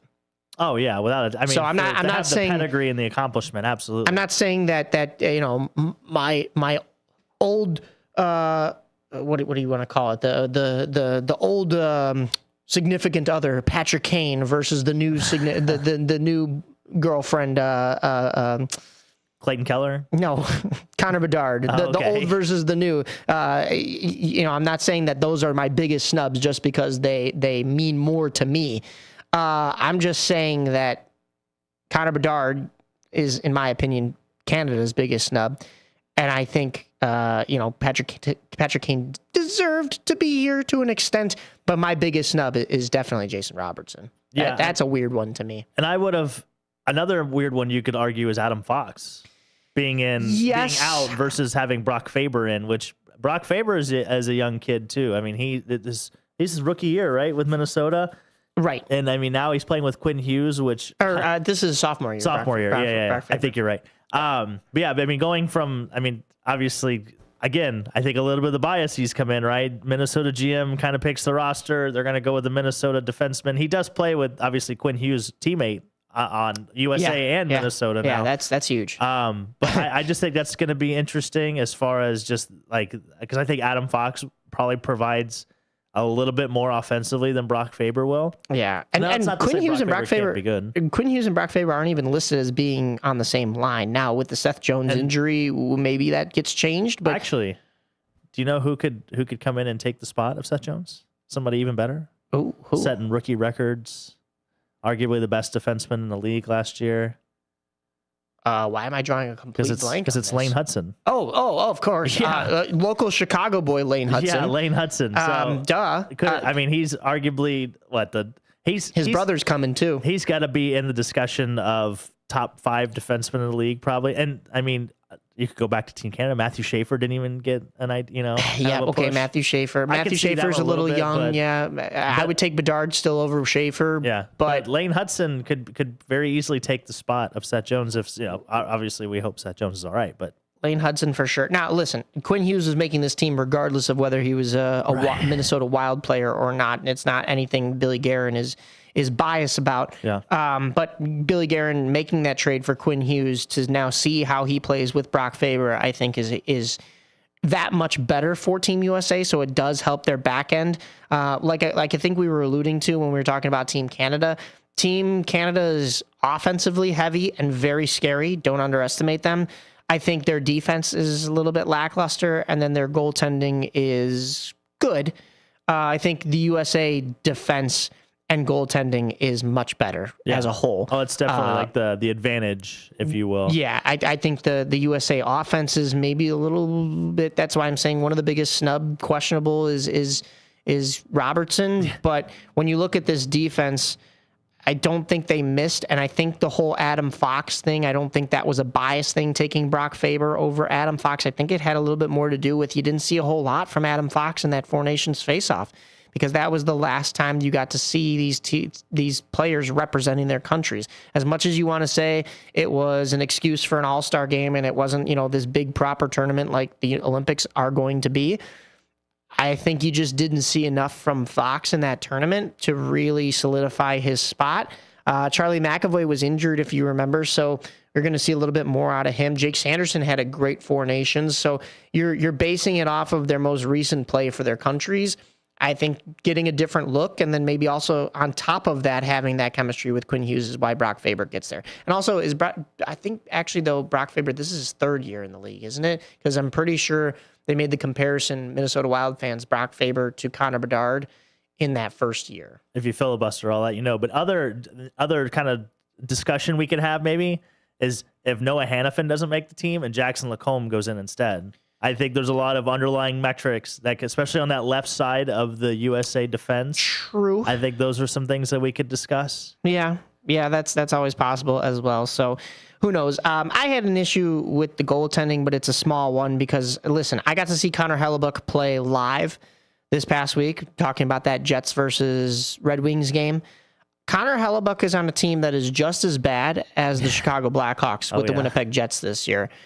And Connor Hellebuck didn't look great. Now, is he still Connor Hellebuck? Yes, no doubt. Do I still think he gets the start in net for Team USA? Sure, of course. Jake Ottinger is a close second. But if you're going to look at Connor Hellebuck just because of his name, look at where his team is in the standings and look at how he's played recently. I think that gives you every right to at least invite Spencer Knight to Team USA's camp for fate to decide whether or not he's going to be on this team. And for him to not even be invited. Listen, two other Blackhawks got invited, Frank Nazar and Alex Vlasic. Alex Vlasic's a little young. I know he's represented, they both represented Team USA in other ways, whether it's World Juniors or World Championships. Frank Nazar, does he fit into this offense? Not at all. I'm going to be frank. Nice. See what I did there? But also, do I think in a couple of years, maybe? Yeah, maybe. Sure. But for Spencer Knight to be playing out of his mind right now for a Chicago team that is in the dumps, yeah, sure, he's had a game here or there. But for him to not even be invited to this Olympic camp, unbelievable. I think I would honestly take Spencer Knight, how he's playing right now, over another goaltender that got invited to the camp, which is Joey Decord. Do I take him over the three that got selected for the Olympic roster and actually have Spencer Knight make the Olympic roster? Probably not. It's questionable with Jeremy Swayman. But also, that's another case of look at how he's playing right now, because the Bruins were not supposed to be here at all. They were supposed to be maybe starting a rebuild or just at the team. Lottery team, bottom of the dumps. And I think Jeremy Swayman's a big reason as to why they're not. Also, Brock Faber is in his, he played 2 games in 22-23, but then he played 82 in 23-24, 78 in 24-25, and then obviously 42 games this year. So this is his third year. This is his third year. Okay. Yeah. All right. And then another goalie, if you want to sit here and make arguments about really good goaltenders on really bad teams, why isn't Dustin Wolf in the argument then? That's a good point too. 100% probably should have won the Calder last year. He was the only reason why the Flames were literally relevant. He's been playing. He's the only reson the Flames are still relevant. Yeah, and he's been playing well as of late. I mean, Calgary is just they're a dumpster fire. They're up in flames. All puns intended. Look at you. Look at me making Frank jokes and you making fire jokes. Yeah, but I think they went into this construction of this roster with obviously the goal. I think they built this team to specifically play against Canada. They're not worried about any other team. I think so too. Other than Canada, which I think might be a little scary to think about, because there are some other good like the Swedes. The Swedes are they're a good hockey team. The Finns are going to be frisky. And I think there was one other team that I'm blanking on right now that could maybe give us some trouble as far as like international play goes. Is Russia going to be allowed? No, I believe Russia, which is another whole other discussion. Because Puck Fuel and BioEdge are posting, and this is as of December 17th, projected Olympic roster for Russia. Yeah, that team would be. That team would be nasty. I mean, it would. Don't get me wrong. That team might be the best team on the planet. This team would probably beat Team Canada. Kaprizov, Malkin, Kucherov, Panarin, Buchnevich, Nichushkin, Ovechkin, Barbashev, Svechnikov, Demidov, Nemesnikov, Marchenko, Tarasenko, and Dorofeyev as Dorofeyev, excuse me, as extra forwards. Sergachev and Zub, Provorov and Orlov, Gavrikov and Mintnyakov, Zadorov and Nikishin. Yeah, for Carolina. And then goaltending. Yeah, Vasilevsky. It's over. Vasilevsky, Shesterkin, and Sorokin. No goals are going in. That's disgusting. No goals. Yeah. No goals. Like Saros in that commercial. No goals. No goals. Yeah. I mean, that would be insane. So politically, can we figure stuff out in the world so that we can have this Russian team back into the Olympics? I mean, that would be nice. But I don't want to go too political. What I did want to bring up is my question that I said I was going to circle back to with Canada. And this can be posed for both teams. I brought up the whole quote from Miracle. Am I filling out a roster, meaning am I just putting all the all-stars on a team? Or am I building a team? Now, this question is going to get answered after the break here because we do need to talk about this a little bit. Do you think with the snubs that both of these teams have made and how we're thinking that they are building these teams specifically with the other one in mind, do you think Canada or the U.S. left the door open for each other because they've overthought things, trying to build a team rather than fill out a roster? Yeah, call in and give us your thoughts. 847-931-1410. We'll be right back after the break. I don't know. It's interesting how they build with the other in mind. It's almost like a love-hate relationship. It is. It is. AM 1410, WRMN, Dalton Cooper, Mike Palatano.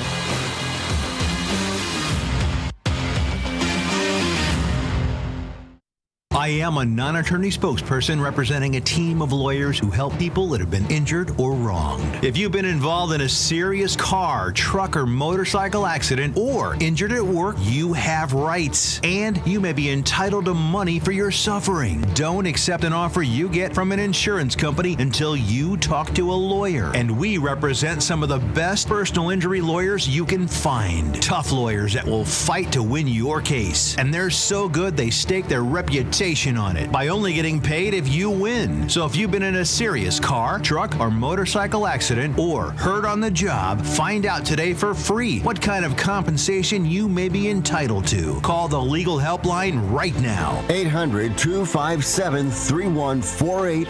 800-257-3148. 800-257-3148. That's 800-257-3148. At Britain's Touchless Car Wash, they know life gets busy. That's why they're here 24/7 to keep your car looking spotless, fast, and easy. Their advanced brush-free wash technology delivers a sparkling clean without a single scratch, because they treat your car like it's their own. Here's the best part. Right now, you can get a free car wash just for joining their text club. It's simple. Just text BRITT to 30400, and your first wash is on them. Britain's Touchless Car Wash has two convenient locations, 1923 Larkin Avenue in Elgin and 555 Willow in West Dundee. They're proud to keep your car clean while giving back to our community. Text BRITT to 30400. That's BRITT to 30400. Now for your free car wash, and see why Britain's Touchless Car Wash is the fast, gentle, and reliable choice. Children are the greatest joy and our best hope for a better future. Friends, they are the future. But did you know that millions of kids right here in our own backyard are facing hunger every day? Without healthy food, it's harder to grow, to thrive, to feel their best. The impact when children don't have enough to eat is tremendous, because when you're hungry and your basic needs aren't being met, you cannot learn. Every child deserves to be fed. This is a problem we know how to solve. Food is not just food. It's energy, health, confidence, hope, and even love. Yes, love. Breakfast in the classroom contributes to kids being more focused, which leads to higher grades, and simply just their well-being. Learn more about how No Kid Hungry is helping end child hunger in America at helpnokidhungry.org. For a little lighthearted lawlessness on Sunday afternoons, listen to Handle on the Law from 4 to 7 p.m. Handle on the Law is a unique combination of useful legal advice and outrageous handle remarks. Whether you're talking about Big Brother, big business, big legal problems, or Big Macs, you'll rarely find Bill without an opinion. His rapid-fire commentary gives listeners the information they crave in the way they crave it. It's Handle on the Law, Sunday afternoons from 4 to 7 p.m. right here on WRMN, AM 1410 and 96.7 FM. Before the weather gets too cold, it's time to finish up those outdoor jobs. That's why ComEd wants you to know that electricity can jump from a power line to you and to the tools you're using. So maintain a safe distance from any power lines. You can also call ComEd at 1-800-EDISON-1 to have those power lines de-energized the next time you do any work around them. Stay smart, stay safe, stay back. ComEd, powering lives.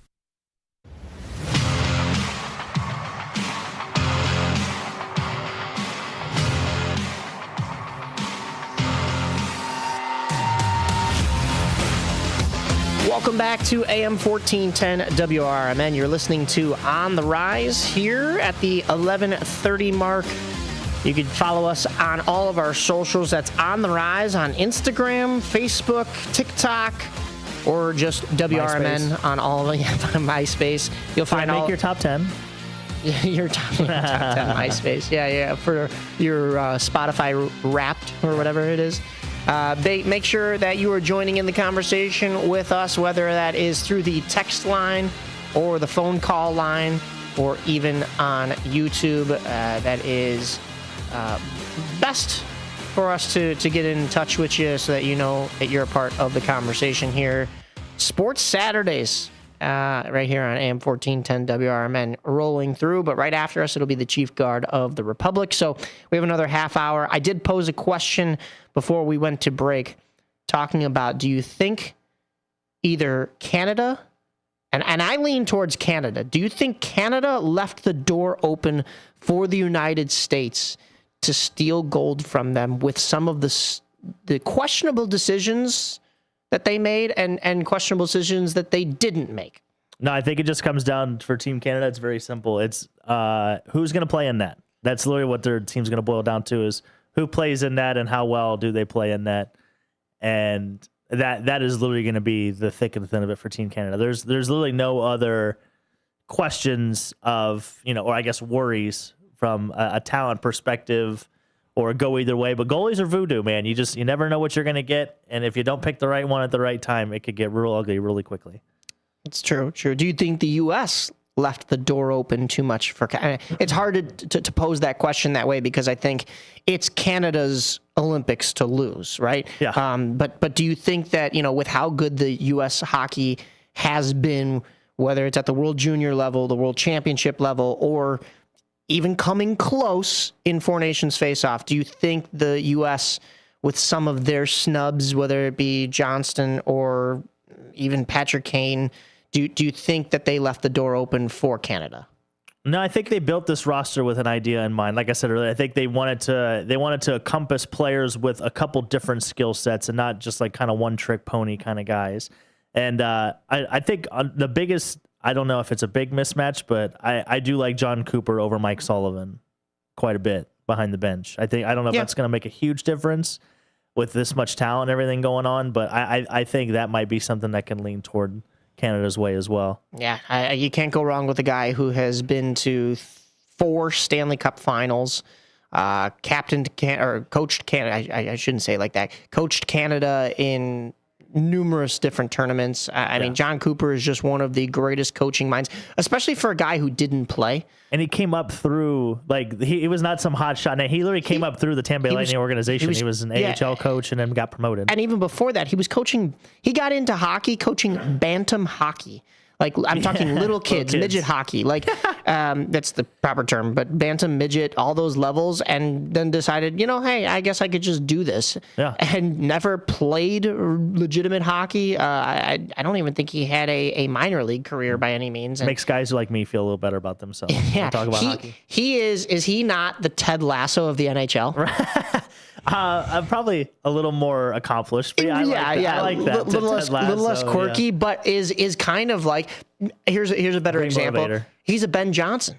He's the Ben Johnson. And now I know Ben Johnson had a little bit of a football career himself, rather than, John Cooper. So it's not a perfect comparison, but you talk about a guy who gets a locker room fired up and builds the culture there and makes people want to play for him, and then goes out there and makes the right decisions despite not having that career himself. Right. I mean, that's John Cooper. So actually, John Cooper came first. So Ben Johnson is the John Cooper of the NFL. Yeah, the whole chicken egg thing. Yeah, chicken egg. Yeah. We'll get off hockey for a little bit. I do want to just recap the week for the Blackhawks. It's been a lackluster one with the absence of Connor Bedard still, and Frank Nazar has been injured for quite some time here.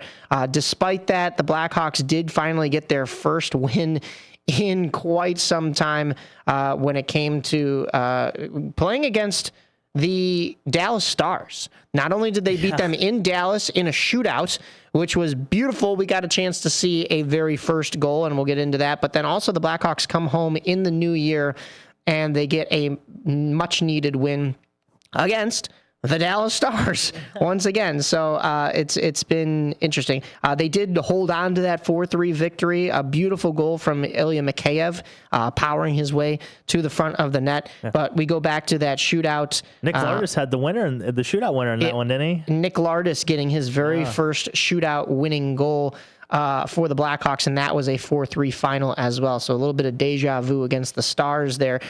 It's funny, though, because the Blackhawks can beat the Stars twice in a week, and the Stars are currently sitting second in the division, I believe. Yes, they're second in the Central. I hadn't looked at that in a second. Yeah, second, right behind a red-hot Colorado team. Yeah. Colorado is the Grand Rapids Griffins. Shout out to Sophia Blackburn, who we will probably be talking to soon, because both the Rockford Ice Hogs and the Wolves have been matching up against the Griffins. But the Colorado Avalanche don't lose, just like the Griffins don't lose.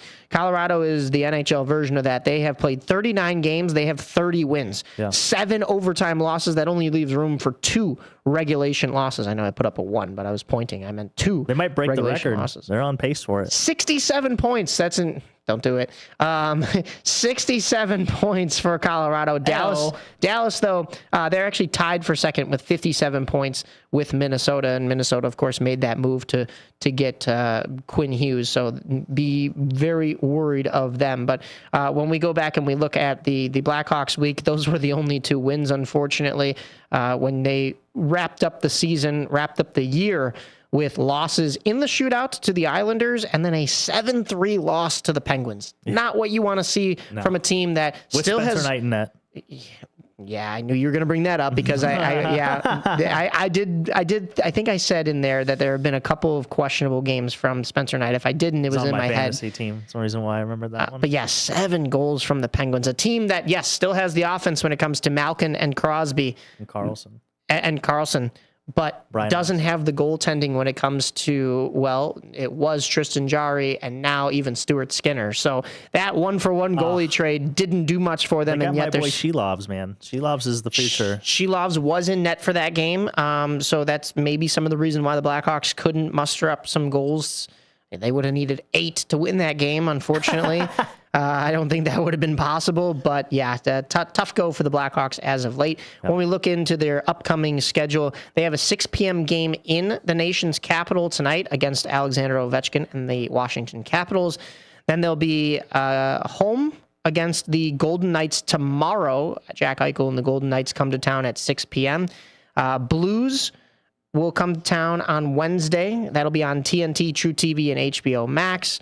And then next Friday will be a game at home against the Washington Capitals on the 9th. That's a 7 p.m. puck drop on NHL Network. Oh, yeah. Next Saturday, the Predators The Blackhawks will be in Nashville to take on the Predators, but that'll be after we're off the mics again, so that's a whole week in advance. And just to put a bow on hockey, you got Rockford playing tonight against the Hershey Bears. They are in Hershey. And then you have the Chicago Wolves, we just mentioned. They're hosting the Grand Rapids Griffins tonight at Allstate Arena. It's Glow Night. I did see that. Glow Night. Yeah, so get there early, get there, be excited. The Wolves lost last night to the Griffins in a shootout.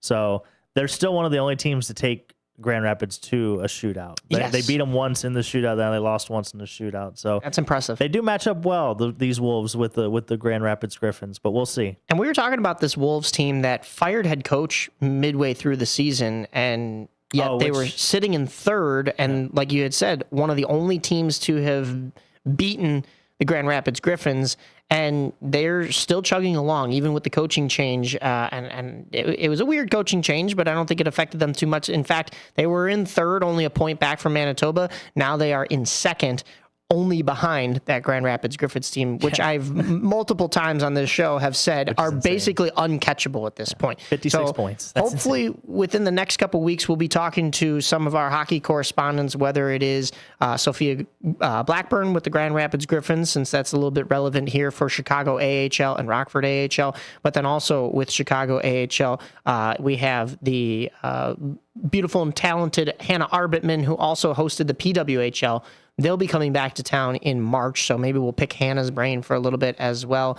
Maybe we'll get a chance to talk to Rockford a little bit more. I know we were talking about that for Dana Gray or some other personalities, but also baseball off season. And not to switch gears too quickly here, but World Baseball Classic is coming up, and the rosters are being announced for that. So we have a little bit of that to talk about in the future. There's that. Luis Robert Jr. Let's go. Although when we talk about the USA, we root on USA, so I won't be rooting for Luis Robert Jr. as much. But baseball will be coming up on the horizon. It'll literally be Olympics, World Baseball Classic, start of the MLB season, and then the Masters. Then everything that comes with summer. It's going to be a quick spring here, and I'm skipping over March Madness. March Madness, NHL playoffs, NBA playoffs, and another thing too that typically at this time, or I should say typically last year when we were just starting our show, we were only a couple months in, myself and Derek Geyer, we were talking mostly about AHL hockey, NHL hockey, NBA, and G League basketball. Now we have to talk a lot more football because the Bears are in it. It's a little bit different. So there is so much bowl games as well. Bowl games are always happening. I was gonna say it was one of my Mamma Mia's. But I mean, listen, there's a lot more to cover. It feels like this year than there has been in prior. So bear with us with the 2 hours that we have. We're gonna be bringing you as much as we can. And if we don't get to it, we'll get to it the next week, and it'll still be going on probably because we're not even gonna get a chance really to talk about World Juniors today, but that tournament, does that end by next week by the time we're on these mics again? I believe so. I think so. It's ended for Team USA. That's all I know. Team USA is out, which is why we've kind of put that a little bit more on the back burner. Maybe we'll talk about who has won by next week. My guess, Canada. Wow, going out on a limb there. I see. Gavin McKenna, and who's the other one that is now touted to go first overall because Gavin McKenna was having quote unquote a down year. Yeah, Gavin McKenna. Defenseman, I remember that. Gavin McKenna having a down year, if that's what you want to call it. I'd like to see him. Porter Martone is really good too. Porter Martone, and there was a lot of talk about him with the draft last year. Even when you look at who scored the very first goal for the tournament, Blackhawks prospect. Frondell. Anton Frondell for Sweden. So, a lot of interesting things going on, but we'll see what happens with that tournament next week. We should probably get into basketball a little bit. Do you know what team is back to 500 relevancy? Right where they belong in the 9th seed of the playoff tournament? The Chicago Bulls. If you had to have one guess. We talked about this last week on the show about how, they got right back to that. And they got back to it once again this week. When we last left off, the Bulls had just beat the 76ers 109-102. They fall to the Bucks last Saturday 112-103. But then the Timberwolves took it to the Bulls at 136-101 victory for Minnesota. So the Bulls were 2 games below 500. what did they do in classic Bulls fashion? Oh, they got right back to 500, beating the Pelicans 134-118 to round out the new year. That was on New Year's Eve. And then just the start of this year, last night, a 121-114 win over the Magic. So wouldn't you know, the Bulls are back to plain mediocrity.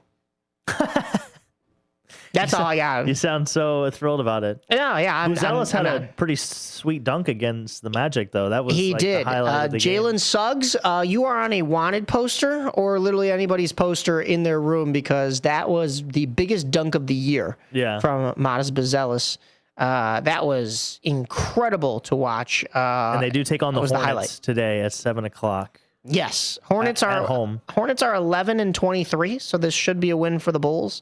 But then they go on to face the red-hot Boston Celtics, who are 21-12. So don't worry, the Bulls will be right back at mediocrity, right back at 18-18. Just turn the Bears game on; it'll be better. They go on to face the really tough Pistons. I was almost about to call them the bad boy Pistons, but they're first. They're leading the East. So.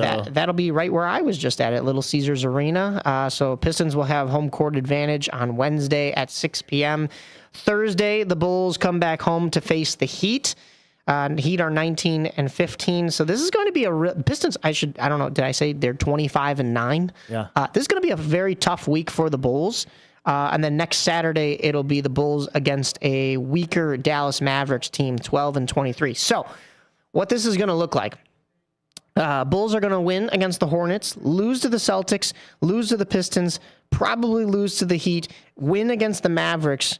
By the time we're off the mics next week and come closer to being 500 again, or they'll be one game over 500 and pull a win out of nowhere against one of these really tough teams and watch it be the 25-9 Pistons. Yeah. I'm not going to hold my breath on that, but that's my prediction for the week because, you never know what you're going to get. It's a mixed bag when it comes to Chicago Bulls basketball.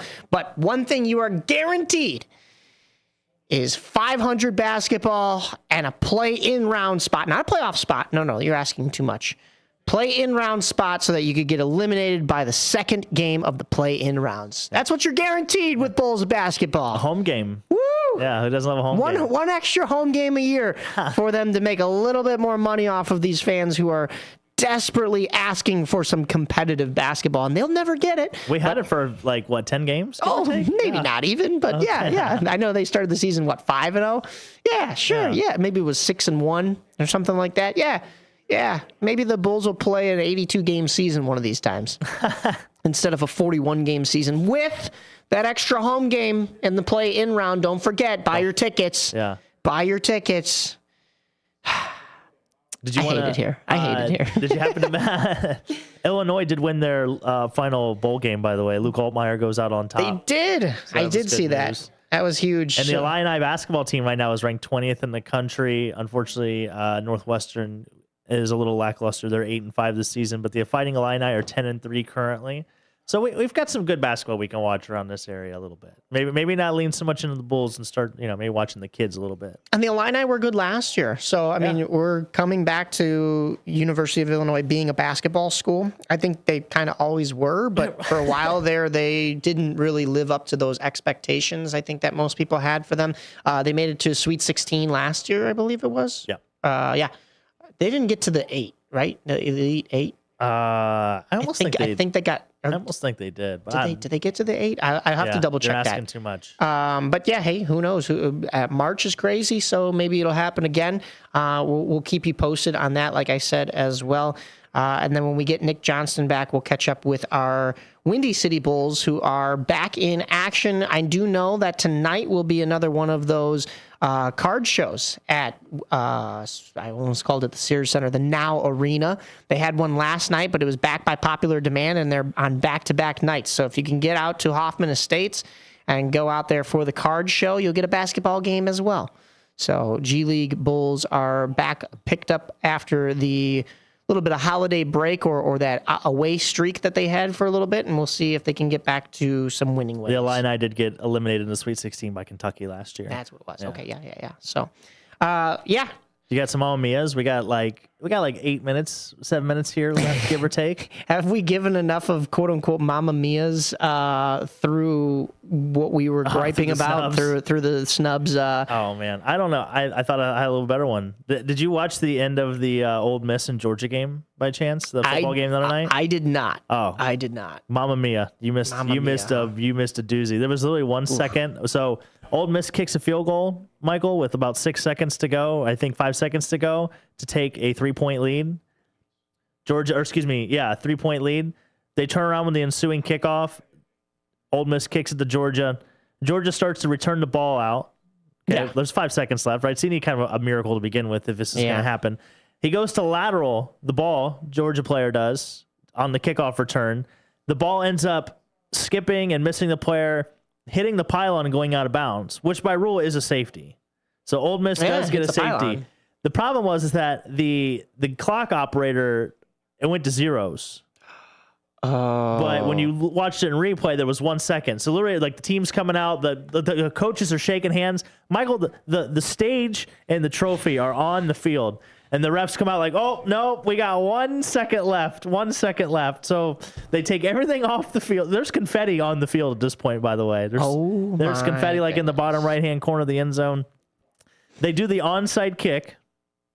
Georgia does an onside kick to try to get the ball with 1 second left, right? And they're down, 5 points at this time? Yeah. So they do the onside kick. Ole Miss lets Georgia recover it. But by doing that, no time expires. So again, everybody comes on the field thinking the game is over. Oh my gosh. The Gatorade bath ensues on the Ole Miss coach. And then again, the ref has to come on and be like, no, we still have 1 second left on the field or in the game clock. Oh, so then Georgia snaps the ball. They do a bunch of laterals and stuff like that. Don't make it. Finally, the game ends. Just Mamma Mia. What are we doing? Like, just let the game run out. Like, why is that 1 second? It was such a fiasco. The hardest working stage crews in America had to be in the Superdome that night. That's a nightmare. Caesars Superdome. So, Mamma Mia, can we just, if anybody else was watching that game, it was a great game, amazing game. Probably arguably one of the best quarterfinal games we've seen. But yeah, that was quite the fiasco. That was the longest second in college football history. I could have had a couple of Mamma Mias based on how the Blackhawks or the Bulls played this week. I could have had a Mamma Mia. I couldn't have really had a Mamma Mia about Little Caesars Arena. It's too nice up there. And it was a great trip. But it could have been a good Mamma Mia because we have those here as well. Could have had some Mamma Mias about any of the announcements of the rosters for the Olympic teams. That could have been thrown in there as well. My biggest Mamma Mia, though, is going to go outside the sports realm. Nice. I like this. It's going to be the Stranger Things finale. Oh, okay. I have not watched this yet. I thought it was good. Don't get me wrong. I thought it had its great points and stuff like that. I'm not going to spoil anything for people who haven't seen it. I will say, in a way, they Sopranos'd us because they left some things ambiguous. In a way, they didn't tie a nice bow. David Harbour, who plays Hopper on the show, and he also plays Red Guardian in MCU and stuff like that, he came on and said that they landed the plane in this finale, and it was beautiful. And it was. There were emotional parts of it, and I do think they landed the plane. But I feel like they left a couple things up in the air to go off of that analogy. I still think that there were some questions unanswered. Like, why is Vecna so obsessed with clocks? Why...